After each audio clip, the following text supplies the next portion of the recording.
말씀 보겠습니다. 신명기 8장 2절 3절. 구약성경 신명기 8장 2절 3절.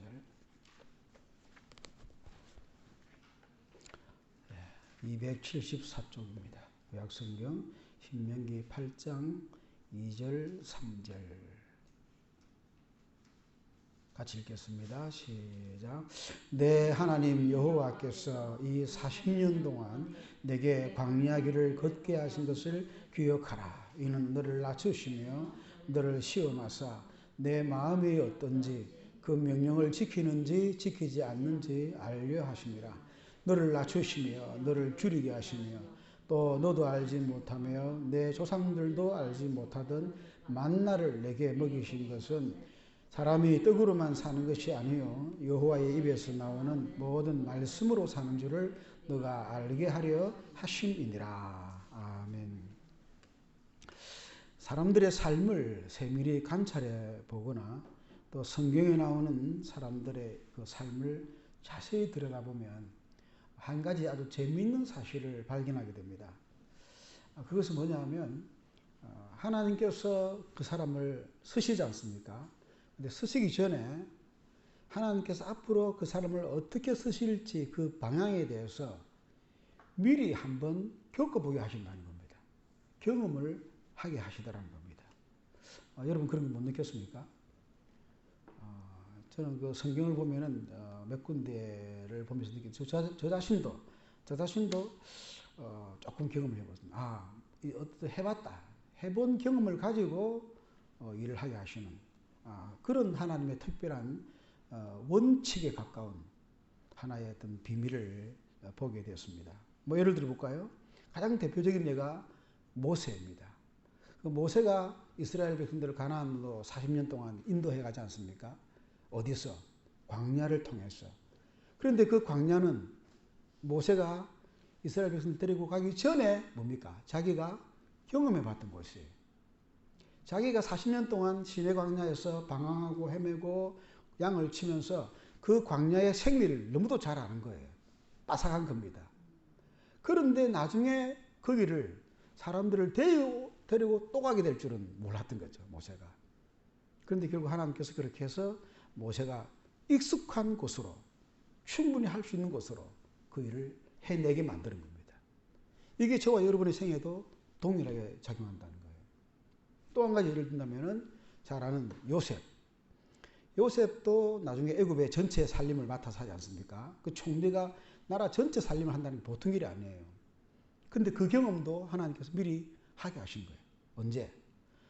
노예로 잡혀와가지고 보디발의 집에 갔을 때 그 보디발 가정, 여러분 보디발 보통 사람이 아니거든요. 그 나라의 장군이기 때문에 굉장히 집이 일이 많습니다. 그 보디발 집의 전체 총무를 누가 맡았습니까? 요셉이 맡은 거예요. 거기서 그 큰 집안의 이 행정 경험을 쌓은 거예요. 그것만 했습니까? 나중에 감옥에 들어가자. 그것도 참 억울하게 들어갔지만 감옥에서 들어가서도 이상하게 간수가 요셉에게 다 맡기는 거예요. 이 감옥 전체를. 여러분 그 큰 죄인을 쉽게 말하면 형무소잖아요.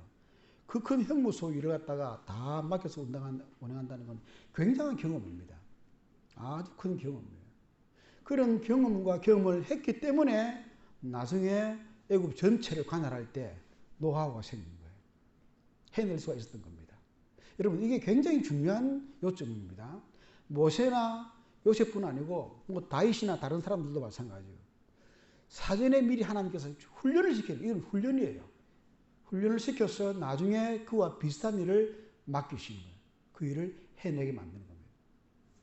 신약에는 누가 있습니까? 신약에는 유명한 사도 바울이 비슷한 케이스입니다. 여러분 바울은 신약 성경 거의 3분의 2를 다 기록한 사람이고 그만큼 그 당시의 철학이나 학문이나 논리에 아주 빠삭한 사람이에요. 그리스로 넘어가서 아테네에 들어갔을 때는 아테네 철학자들하고 논쟁을 해도 전혀 밀리지 않는 당대의 석학이었습니다. 그런 어떤 그의 학문과 논리적인 어떤 준비를 미리 하게 하신 거예요. 예수 믿기 전에. 예수님 만나기 전에 이미 굉장한 학문적인 소양을 쌓게 만들어서 나중에 보니까 사도 바울이 그 방향으로 글을 통해서 서신을 통해서 쓰임받는 거예요. 기독교의 기초를 놓은 겁니다. 자, 이렇게 세 사람의 예만 생각해도 하나님은 어떤 사람에게 뭔가 큰 일을 맡기기 위해서는 미리 겪어보게 하신다 하는 것을 알게 되는 겁니다. 그렇다면 우리 인생도 마찬가지예요. 저와 여러분의 삶 속에 하나님께서 어릴 때부터 또는 젊은 날에 뭔가 이상한 다양한 경험을 하게 하실 겁니다. 근데 그 경험은 그냥 하게 하신 게 아닙니다. 그걸 통해서 하나님께서 그 방향으로 서시기 위함. 그렇기 때문에 우리가 하루하루 또 내 삶 속에 일어나는 어떤 경험들, 심지어 내가 전혀 해보지도 못한, 하기를 원치 않았던 그런 일도 겪을 때에 경험 속에는 뜻이 있구나. 뭔지 모르지만 하나님께서 나의 그 경험을 통해서 쓰기를 원하시는구나. 그걸 알아야 되는 거예요. 로마 시대의 최초의 그 선교사가 패트릭이라는 사람이 있습니다. 패트릭. 이 패트릭이 원래 노예로 잡혀가서 영국대로, 그 당시에 브리턴, 그 영국 섬도의 포로였습니다. 근데 포로로 있다가 극적으로 이제 도망쳐 나와가지고 은혜를 받고 선교사가 됐는데 어디로 갔느냐? 브리턴으로 간 거예요. 자기가 포로 생활했던 그 섬으로 다시 들어가도록 하나님 인도하시는 거예요. 그럼 결국 뭡니까? 하나님께서는 그 브리턴, 영국 그 섬 전체를 선교하기 위해서 패트릭을 그런 노예 생활로 경험을 미리 하게 하신 겁니다. 이게 하나님의 방법이에요. 이게 하나님이 우리 성도를 이끌어 가시는 중요한 하나의 전략이고 방법이고 원칙입니다. 그러므로 우리의 삶 속에 일어나는 어떤 경험도 그냥 지나가지 말고 오늘 내가 하는 이 경험이 때로는 힘들고 아프고 어렵지만은 이 경험을 통해서 뭔가 하나님이 나를 쓰시기를 원하시는구나. 그래 생각한다면 맞습니다. 모든 경험 속에는 하나님의 뜻이 있습니다. 기억하시기를 저희로 축복합니다. 우리 한번 이 말씀 생각하면서 합심해서 한번 기도하겠습니다.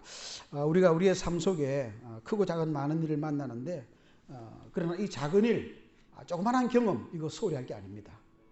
예수님께서 말씀하셨죠. 너가 작은 일에 충성하였음에 내가 큰 것으로 맡긴다 그랬잖아요. 작은 일, 작은 경험 이게 굉장히 중요한 거예요. 이 속에서 우리가 연단받고 배울 거 배우고 깨달으면 하나님께서 그걸 통해서 더 큰 일로 쓰시기 때문에 작은 일에 최선을 다해야 됩니다. 작은 일에 관심을 써야 됩니다. 작은 일을 통해서 큰 것을 배워야 됩니다. 우리 한번 기도하겠습니다. 거룩하시고 자비로우신 하나님 아버지 감사합니다. 오늘 신명기 8장 2절 3절 하나님께서 그 가나안 광야의 경험을 하게 하셨습니다. 굶게 하시고 줄이게 하시고 심지어 만나라는 처음 보는 음식을 광야에서 먹게 하셨습니다.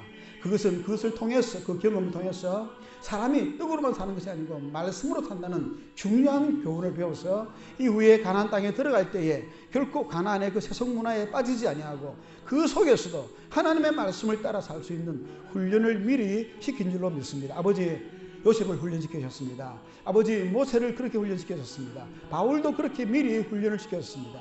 오늘 우리에게도 하나님께서 그와 같은 원리로 그와 같은 방식으로 이끌어 가실 때에 아버지여 그것을 깨닫게 하셔서 내게 주시는 모든 경험 속에서 잘 배워서 이후에 하나님 앞에 귀하게 쓰임받는 그런 복된 하나님의 종들 다 되게 해주옵소서. 인도하여 주시옵소서. 하나님 감사합니다. 오늘 신명기 8장 2절 3절 말씀을 통해서 경험 속에는 뜻이 들어있다는 분명한 하나님의 원리를 발견했습니다. 우리의 삶 속에도 크고 작은 모든 경험을 하게 될 때 그 속에서 주님의 말씀을 기억하고 내가 작은 일에 충성하였음에 내가 큰 것으로 내게 맡기리라 말씀을 기억하고 모든 경험을 소중히 여기며 배울 것을 잘 배워서 이후에 하나님 앞에 귀하게 크게 아름답게 쓰임받는 저희들 되게 해 주시옵소서. 예수님의 이름으로 기도하옵나이다. 아멘. 우리 일어서서 기도송 드리고 축도로 마치겠습니다.